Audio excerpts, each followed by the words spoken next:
A vida de Alfredo o Grande. Ele viveu de 848 ou 849 a 899. Ele foi rei dos Saxões Orientais de 871 a 866, sendo filho mais novo de Etelfugo, e sobreviveu aos seus 3 irmãos que reinaram antes, Etelbaldo, Etelberto e Eteuredo. Defendeu o reino contra os vikings, obtendo uma vitória decisiva na Batalha de Edington, em 878, fazendo acordo com os vikings que criaram o Daneló no norte da Inglaterra e supervisionou a conversão do líder viking Guttorm ao cristianismo. Ele promoveu a educação inglesa e não em latim, melhorou o sistema jurídico e as forças armadas. Foi chamado de o Grande no século XVI, sendo o único monarca inglês com esse título. Seu nascimento foi na propriedade rural de Wantage, como o mais novo de seus filhos do rei Etelwulfo e da rainha Osburga, que era descendente dos governantes da ilha de Wight. Wantage estava em Berkshire e fazia parte às vezes da Mércia e de Wessex, mas na época do seu nascimento era de Wessex. Em 868, ele se casou com Etelsvita, que era descendente dos reis da Mércia. Eles tiveram 5 filhos: Eduardo Velho, Eufrida, que se casou com um baduíno de Flandes, Eutevredo, Eteusgiva, que virou uma abadesa, e Eteusfleda, que foi senhora da Mércia. E como a sucessão chegou até ele? Quando o avô de Alfredo, Egberto de Wessex, se tornou rei em 812, ele tinha herdado o trono de seu pai após 200 anos. Antigamente, não era o filho mais velho que se tornava. Eles eram somente candidatos ao trono. Eles tinham a descendência de Cerdique, que fundou a Saxônia Ocidental. Ele morreu em 839 e foi sucedido pelo seu filho Etelwulfo de Wessex. Os próximos reis subsequentes sempre descendiam deles lá na Saxônia Oriental. Como que era a relação dos Saxões Orientais e os outros reinos? O Egberto encerrou o domínio da Mércia com sua batalha vitoriosa em Elendon em 825. Então os reinos da Mércia e de Wessex se tornaram aliados e o ajudaram a resistir aos ataques vikings. Em 830, Essex, Surrey e Sussex se submeteram a Egberto e Etelstano se tornou o rei de Kent. Em 838, Egberto derrotou o aliado dos vikings lá na Cornualha e ele se tornou seu rei vassalo.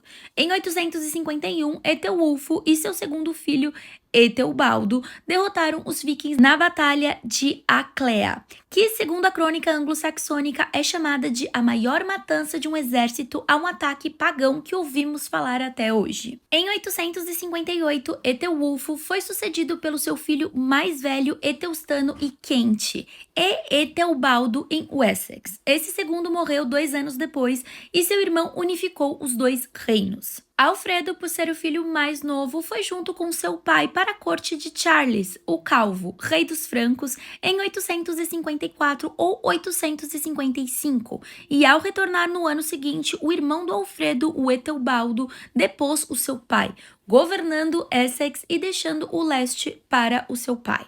Quando Etelwulfo, o pai, morreu em 858, o Essex foi governado pelos 3 irmãos de Alfredo antes dele, Etelbaldo, Etelberto e Eteuredo.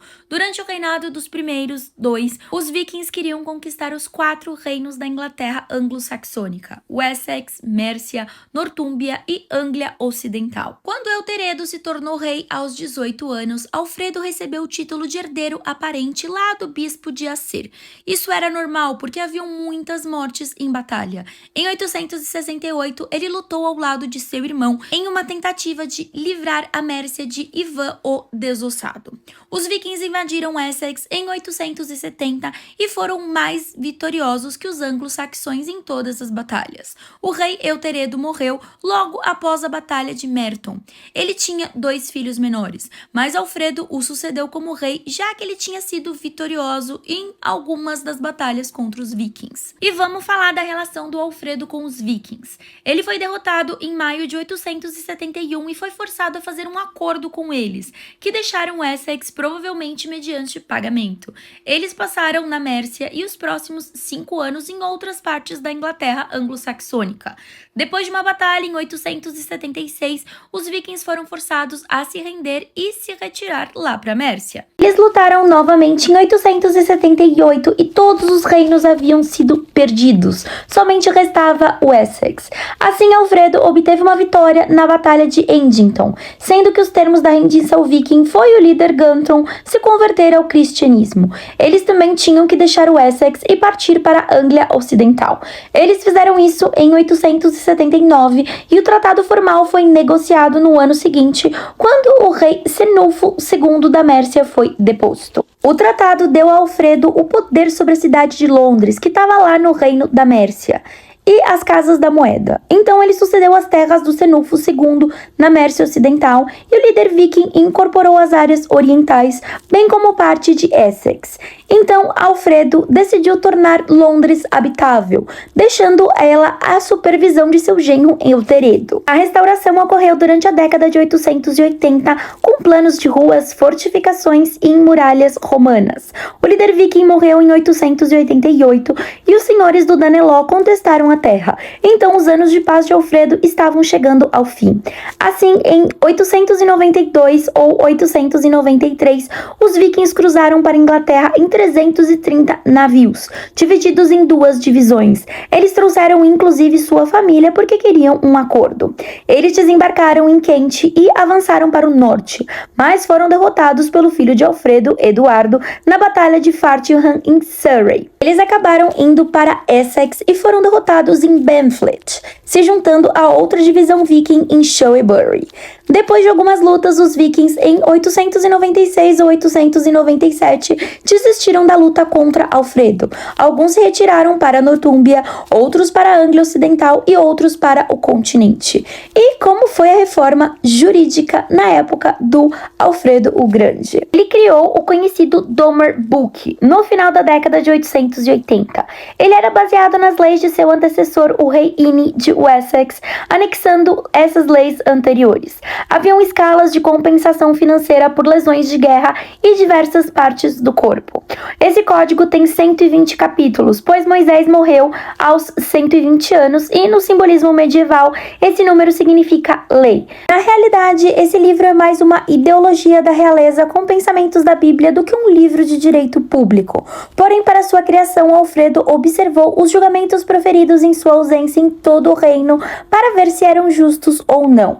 Ele também promoveu uma reforma educacional. Na década de 880, quando o público via os ataques vikings como um castigo de Deus, Alfredo começou a promover a educação e o ensino religioso para agradar a Deus, recrutando estudiosos da Mércia, País de Gales e do exterior. Ele também estabeleceu uma escola na corte para educar seus próprios filhos, nobres e também meninos promissores da posição inferior, que não eram nobres. Ele também exigia a alfabetização daqueles que ocupavam cargos públicos. Ele também ordenou a tradução para o inglês antigo das obras em latim que ele considerava necessárias para os homens conhecerem. Iniciou a reforma eclesiástica, nomeando bispos e abades. Ele era piedoso, mas apropriou terras da igreja perto da fronteira com o Danelaw para dar a mais pessoas que podiam defender melhor. E chegamos em como ele morreu.